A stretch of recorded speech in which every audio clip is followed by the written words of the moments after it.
తాకట్లో ఉన్న మీ బంగారాన్ని విడిపించి ఆ రోజు ఆన్లైన్ రేటుకి కొంటాం. Sharma gold company.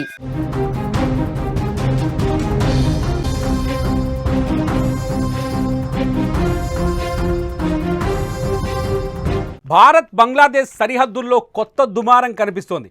భారత సరిహద్దుల్లో ఉన్న వ్యక్తులపైన, గ్రామాలపైన బంగ్లాదేశ్ జాతీయులు దోపిడీకి తెగబడుతున్నారు, దాడులకు దిగుతున్నారు. మేఘాలయ సరిహద్దు ప్రాంతంలో జరిగిన సంఘటన ఇప్పుడు హాట్ టాపిక్గా మారుతోంది. ఒక గ్రామస్తుడి పైన 4 బంగ్లాదేశ్ జాతీయులు ఒక్కసారిగా దాడి చేశారు. ఈ విషయం గురించి సమాచారం అందుకున్న భద్రతా దళాలు పోలీసులతో కలిసి ఆపరేషన్ చేపట్టి వారిని అరెస్టు చేశారు. శుక్రవారం తెల్లవారుజామున భారతదేశం బంగ్లాదేశ్ సరిహద్దు ప్రాంతంలోని రోంగ్ డోంగై గ్రామంలో ఈ సంఘటన జరిగిందని, మరికొంతమంది సాయుధ దుండగులు పారిపోయినట్లు పోలీసులు చెప్తున్నారు. దెబ్బలు తిన్న వ్యక్తి మన భారతీయుడని తెలుస్తోంది. భారత మేఘాలయ సంబంధించిన ఒక పౌరుడు, అతను ఒక షాప్ నిర్వహిస్తున్నాడు. అయితే అతన్ని కక్షగట్టి అతన్ని కొందరు బంగ్లాదేశ్ జాతీయులు అతన్ని చుట్టుముట్టి అతనిపై దాడి చేసి దెబ్బలు కొట్టిన సంఘటన ఇప్పుడు వెలుగులోకి వస్తోంది.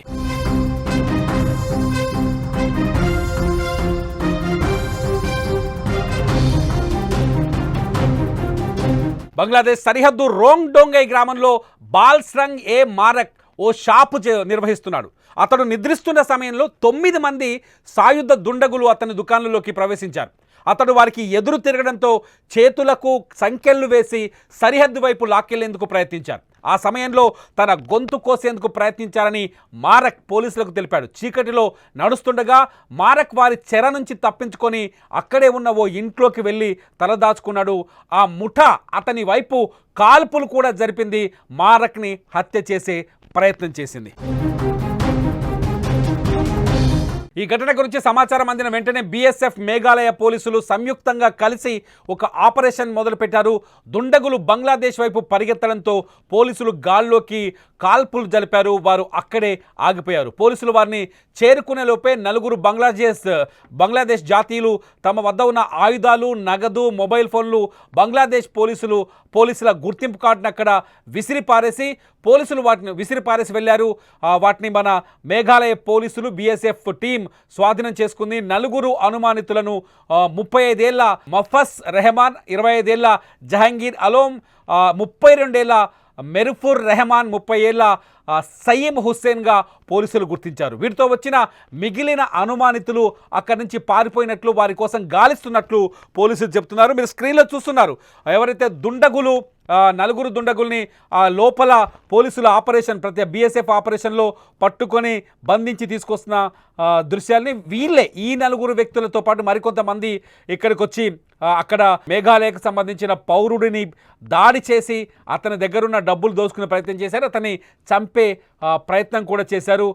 అతని వాళ్ళ ఐడి కార్డ్స్ కూడా మీరు స్క్రీన్ పైన చూడొచ్చు. వాళ్ళ దగ్గర దొరికిన డబ్బులు కావచ్చు, బంగ్లాదేశ్ కరెన్సీ కావచ్చు, అట్లాగే వాళ్ళ దగ్గర దొరికిన కమ్యూనికేషన్ వ్యవస్థలు కావచ్చు, బేడీలు కావచ్చు, వీళ్ళంతా బంగ్లాదేశ్కు సంబంధించిన పోలీసులుగా అక్కడ బిల్డప్ ఇచ్చి ఇక్కడ మన పౌరుడిని అదుపులోకి తీసుకొని కిడ్నాప్ చేసే ప్రయత్నం చేస్తున్నట్టు తెలుస్తోంది. ఈ సందర్భంగా జిల్లా పోలీస్ చీఫ్ బండ్రా ప్లాంగ్ జైర్వా మాట్లాడుతూ, ఇటీవల సరిహద్దు ప్రాంతంలో పశువుల అక్రమ రవాణా బాగా పెరిగిందని, ఇసుక, రాతి వంటి సహజ వనరులను దోచుకెళ్లే ప్రయత్నాలు జరుగుతున్నాయని, బంగ్లాదేశ్ పోలీస్ కానిస్టేబుల్స్ గుర్తింపు కార్డు నిజమైనదా లేదా నకిలీదా అని ఇంకా మేము నిర్ధారించలేదని ఆయన చెప్పుకొచ్చారు. ప్రస్తుతం పట్టుబడిన నిందితుల నుంచి మరింత సమాచారం రాబట్టేందుకు ప్రయత్నిస్తున్నామన్నారు.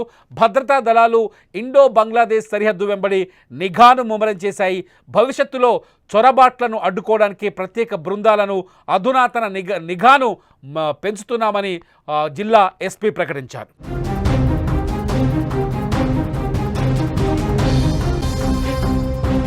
గత కొన్నేళ్ల నుంచి భారతదేశంలోకి బంగ్లాదేశీయుల అక్రమ వలసలు కొనసాగుతున్నాయి. దీనివల్ల భద్రత, ఆర్థిక, సామాజిక ఇబ్బందులు తలెత్తుతున్నాయి. భారత సైన్యం ఎంత కట్టుదిట్టమైన భద్రతా ఏర్పాట్లు చేసినా పశ్చిమ బెంగాల్, అస్సాం, త్రిపుర వంటి సరిహద్దు రాష్ట్రాల ద్వారా బంగ్లాదేశీయులు అక్రమంగా భారత్లోకి ప్రవేశిస్తున్నట్లు వివిధ నివేదికలు చెబుతున్నాయి. 2016లో కేంద్ర ప్రభుత్వం రాజ్యసభలో దాదాపు 2 కోట్ల మంది బంగ్లాదేశీయులు భారత్లో అక్రమంగా నివసిస్తున్నట్లు వెల్లడించింది. తాజాగా జరిగిన ఈ ఘటనతో ఇక్కడ తీవ్ర ఉద్రిక్త పరిస్థితులున్నట్టు మనకు స్పష్టంగా అర్థమవుతోంది.